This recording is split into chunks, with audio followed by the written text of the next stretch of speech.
Turma do Propósito, e aí, meu irmão, estamos aqui fechando com chave de ouro a nossa semana, segundo livro das Crônicas, capítulo 17. Seja bem-vindo, você que chegou agora, um capítulo da Bíblia por dia, orar todos os dias e tentar mudar. Este é o objetivo aí do nosso grupo. Estamos juntos nessa jornada, pretendemos estudar toda a Bíblia juntos, um capítulo por dia.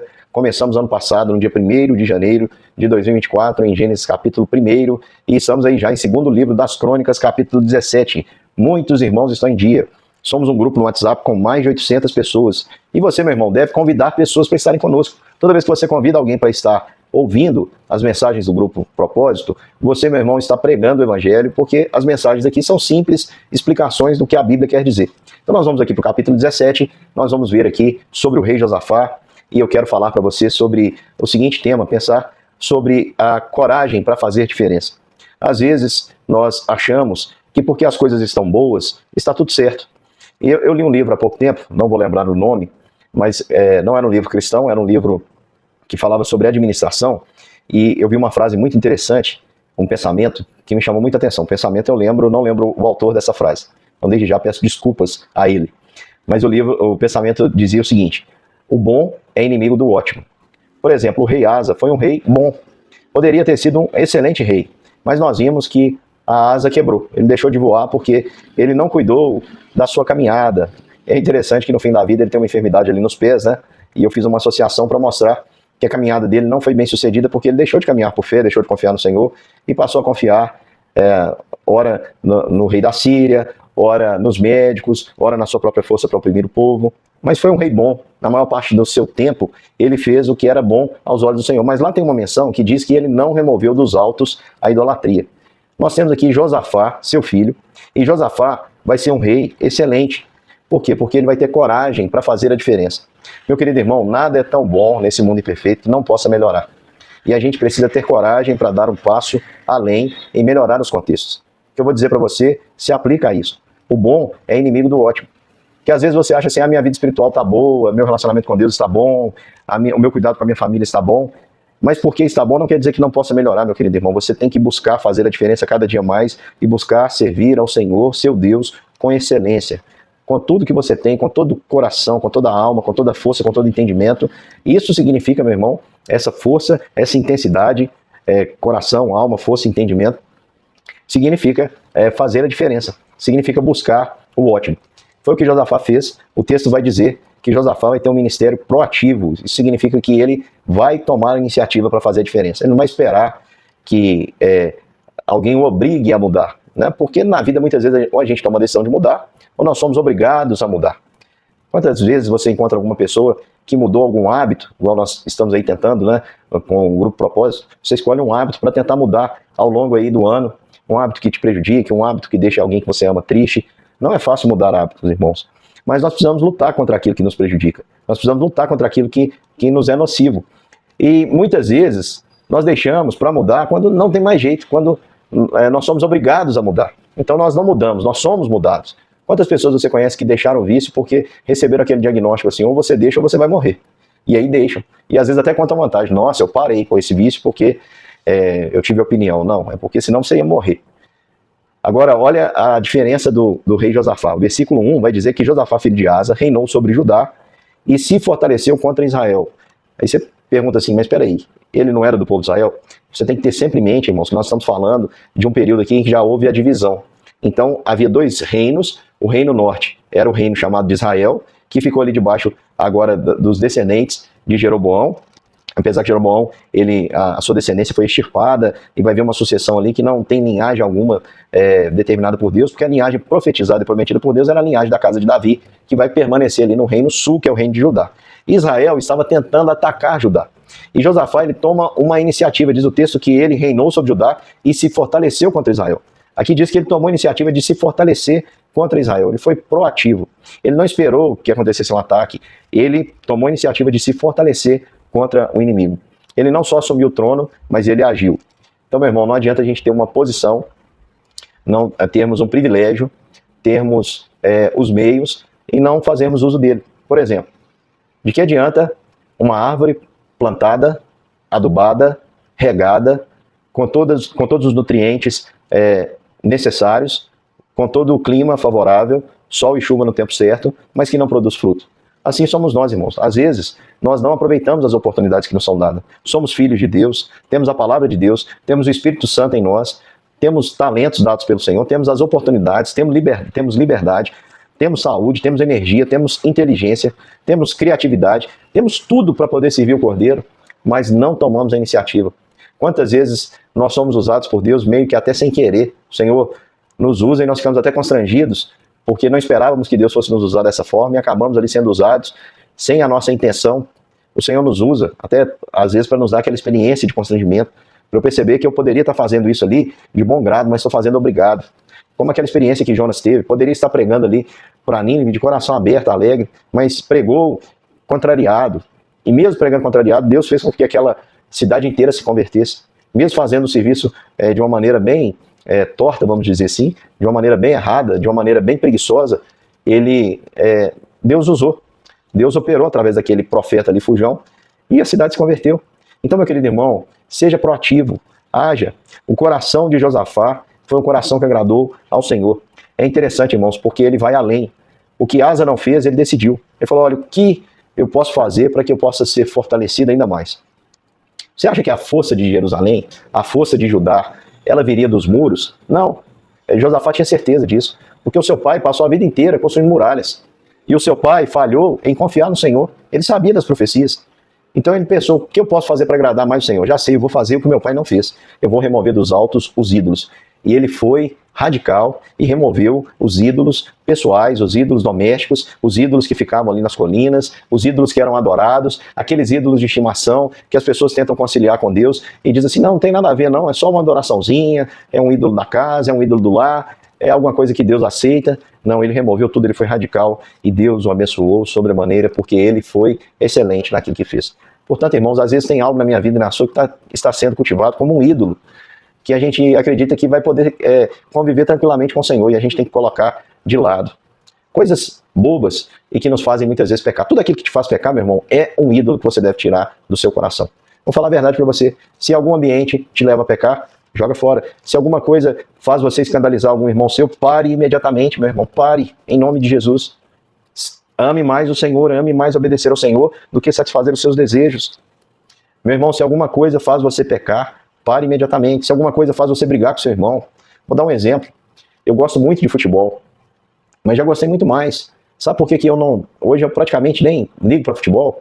Porque eu fui percebendo que a minha torcida por um time me fazia às vezes ter raiva de uma pessoa, ficar chateado com uma pessoa. E eu pensei, será que isso justifica? Não, não justifica. Eu não estou aqui para torcer para time de futebol nenhum, eu não vim aqui para ser torcedor. Meu chamado não é para ser torcedor, meu chamado é para ser discípulo de Jesus. E lá no céu nós vamos ser do mesmo, irmão, da mesma torcida, do mesmo time. Então é uma bobeira, né? É uma coisa fútil que muitas vezes nós cultivamos e que a gente pode até gostar, mas se me fizer pecar, eu preciso arrancar e lançar fora. É o que a Bíblia diz. Aquilo que me faz tropeçar, eu preciso ter coragem para tratar de maneira radical. Se o teu olho direito te faz tropeçar, arranca e lance fora. Lembra o que a Bíblia diz? E ela não está falando para você arrancar o seu órgão, porque o problema não está no seu olho, mas o problema está na maneira como você vê. São seus olhos a luz da janela do seu corpo. Se seus olhos forem bons, todo o teu corpo será luminoso, mas se os seus olhos forem maus, todo o teu corpo estará em trevas. Então, meu irmão, é a maneira como nós olhamos. Está aqui no coração, é daqui que tem que sair o ídolo. E Josafá fez isso, irmãos. E Josafá entendeu que não só bastava remover os ídolos, porque se removesse os ídolos, o povo rapidinho construiria. Dá para fazer barra em qualquer lugar, arrancar madeira, construir de novo. Aquele povo precisava de conhecimento. Então ele espalhou ali os levitas para que pudessem ensinar a palavra. Ele espalhou ali, no terceiro ano do seu reinado, ele enviou os príncipes para que pudessem ensinar. E eles ensinaram a palavra, ensinaram os mandamentos do Senhor em todos os locais, em todos os locais. E quanto mais eles conheciam, sabiam aquilo que o Senhor queria, mais eles evitavam o erro. Meu querido irmão, é muito mais fácil transitarmos e evitarmos os perigos em uma estrada bem sinalizada. É por isso que nós precisamos conhecer a palavra de Deus. Quando eu guardo no coração as palavras de Deus, eu posso evitar pecar contra o Senhor. E diz o texto que aquele povo que era ignorante teve conhecimento e o que aconteceu, meu irmão, vem algo maravilhoso. Cai um temor muito grande, e é outro ponto que eu quero tratar com os irmãos, está lá no do versículo 10 ao 11 do capítulo 17, veio o temor do Senhor sobre todos os reinos da terra que estavam ao redor do Judá. Todos os reinos da terra olhavam para Judá e tinham temor, porque olhavam e falavam assim, tem um negócio diferente ali. Tem um negócio diferente. Irmãos, preste atenção. O nosso poder, ele não vem das armas humanas. O nosso poder, irmãos, ele é espiritual. Ele vem da presença do Senhor. É o mesmo poder que estava sobre Eliseu, que fazia com que ele não temesse o maior exército daquela época. Enquanto o jovem dele estava ali tremendo, e agora, profeta? E o profeta faz uma oração, Senhor, mostra para ele quem está conosco. E o menino ali vê, então, carros, cavaleiros de fogo cercando, e era maior o número que estavam com eles do que o exército inimigo. Então, meu querido irmão, essa força espiritual continua conosco. Quem tem Deus tem a maioria, pode ter certeza disso. Nós não estamos sozinhos nessa guerra. O temor do Senhor pode recair sobre todos aqueles que nos perseguem, todos aqueles que intentam mal. E eles nada podem fazer se o Senhor não permitir, irmãos. E se fizerem foi porque o Senhor permitiu e porque o Senhor tem um propósito em todas as coisas, inclusive no nosso sofrimento, e nós vamos glorificar a Deus por isso. Então isso é um testemunho vigoroso. Diz o texto que esse fortalecimento espiritual foi a verdadeira fortaleza para aquele povo. A Bíblia não diz que o povo está sendo destruído porque falta muro, o povo está sendo destruído porque falta câmera, o povo está sendo destruído porque falta grade, o povo está sendo destruído porque falta bomba atômica para defender o país. Não, o povo está sendo destruído porque falta conhecimento de Deus e conhecimento relacional. Não é conhecimento, irmãos, teórico, não é conhecimento bíblico, não é esse conhecimento, irmãos, é conhecimento relacional, é conhecimento de coração puro, que só teme ao Senhor e confia só no Senhor. Foi isso que o povo obteve, e com esse conhecimento veio a verdadeira fortaleza, porque os povos de fora olhavam e diziam assim, como essas pessoas desfrutam essa paz? Deus só pode estar no meio deles. O temor do Senhor caiu sobre eles de tal maneira que os filisteus mandavam presentes. Os árabes, o pessoal da Arábia mandava para Josafá tributos, todos os anos, 700 cabritos e 7.000 ovelhas. Mandava para ele gados miúdos de tributos, presentes para o rei, que não precisou, nesse texto que nós lemos, não saiu à guerra hora nenhuma, simplesmente se fortaleceu no Senhor. E, meu querido, essa confiança, esse temor do Senhor, essa certeza do Senhor foi tão grande que eles estavam prontos ali para darem a sua vida e enfrentarem qualquer situação. Isso é maravilhoso. No versículo de número 12 de 2 Crônicas, vai dizer que Josafá fez grandes esforços para fortalecer a sua autoridade em Israel. E lá no versículo 14 do capítulo 17 vai dizer que os príncipes de Judá eram valentes. Cada tribo ali, cada clã tinha um príncipe. E esses príncipes estavam ali dispostos a defender o seu povo. Não é porque eles confiavam no número, porque se você for olhar, o exército não era grande, não era muito numeroso. O rei Asa, por exemplo, lutou contra um exército de 1 milhão de pessoas. Se você somar aqui o exército, não dá 1 milhão. Mas, preste atenção, irmãos, eles estavam ali confiantes, porque eles sabiam que a vitória deles não provinha da força, da habilidade, do número de soldados, da habilidade que eles tinham na arte da guerra, do poder bélico. Eles sabiam que a oração, a prática da oração, a prática do sacrifício, a prática relacional que eles viviam ali com o Senhor, dentro daquele modo antigo, fez com que eles criassem um relacionamento tão íntimo com o Senhor, que o povo e o Senhor se tornaram um. Assim como hoje, irmãos, também não tem separação entre Cristo e o seu povo. Jesus disse que quem dá um copo d'água a um dos seus pequeninos, dá a ele. Jesus disse que quem dá roupa a quem precisa, está vestindo a ele. Naquele dia final, Jesus vai nos julgar dessa forma. Ele vai dizer, vinde bendito de meu Pai, entra na terra que está preparada para a herança, para o seu gozo eterno. Eu tive fome, você me deu de comer, eu tive sede, você me deu de beber, eu era forasteiro e você me hospedou, eu estava nu e você me vestiu. E nós vamos dizer assim, quando foi, Jesus, que nós fizemos isso? Ele vai falar assim, quando vocês fizeram isso ao seu próximo. Tem muita gente que fica aí perguntando, né? Onde está Deus? Cadê Deus? Porque é egoísta e acha que Deus é um gênio da lâmpada. Onde está Deus que não atende às minhas necessidades? Onde está Deus que não faz o que eu quero? Pode ser egoísta, meu irmão. Esse seu Deus deve estar lá na colina, porque ele não é Deus, é um ídolo do seu coração. Agora, você quer encontrar o Deus verdadeiro, Jesus, ele te fala onde ele está. Ele está naquele irmão que precisa de você. E a sua fé, ela é confirmada no momento em que você tem coragem de pegar aquilo que é visível e repartir com aquele que tem necessidade de investir na vida dele. Esse é o meio de transferência que Jesus estabeleceu para juntarmos tesouro no céu. Sabia disso? Porque tem gente que fica perguntando assim, como Jesus disse, para a gente juntar tesouro nos céus, onde o ladrão não rouba, a traça não come, como é que eu faço para transferir para lá? Meu irmão, tem uma agência perto de você, é o seu próximo. É nele que você abre a conta. É na necessidade dele, você pode procurar. Vai ter muitas agências, de muitos tipos, de todas as formas. Você pode, meu irmão, procurar pertinho de você, tem, na sua família tem, na sua vizinhança tem, na sua escola tem. Tem gente para você investir a sua vida e fazer a diferença, meu irmão. Seja proativo. Seja proativo. Seja como Josafá. Não espere ser empurrado para cumprir o seu propósito, mas seja proativo e cumpra o seu propósito. Tire os ídolos do seu coração para que você seja usado com poder. Meu irmão, espalhe o conhecimento do Senhor a partir do seu testemunho. Que as pessoas vejam o seu relacionamento com Deus e saibam que você é alguém que anda com o Senhor e queiram conhecer o Senhor através da sua vida. Que o temor do Senhor espante as pessoas que intentam mal contra você. Porque pode ter certeza, meu irmão, o Senhor está conosco, Deus de Jacó é o nosso refúgio. Ai daquele que intentar contra os eleitos do Senhor, que estão a serviço do Senhor. Continue o seu serviço, porque Deus, o Deus que nos chamou para esse serviço, está à nossa frente. Ele é a nossa defesa, Ele é o nosso escudo, é o nosso baluarte, é o nosso refúgio. Ele vai nos defender. E quero dizer para você, meu irmão, confie. Confie que o temor do Senhor, a caminhada de fé, vai gerar coragem em você. E a coragem é algo que contagia. A fé é algo contagiante. A gente começa a ter fé e é uma centelha.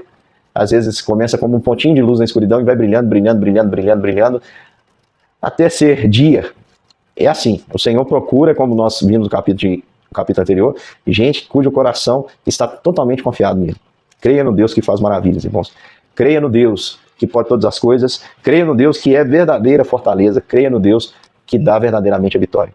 Um grande beijo, meu irmão. Amanhã nós estamos juntos para mais um capítulo das Escrituras. Até lá.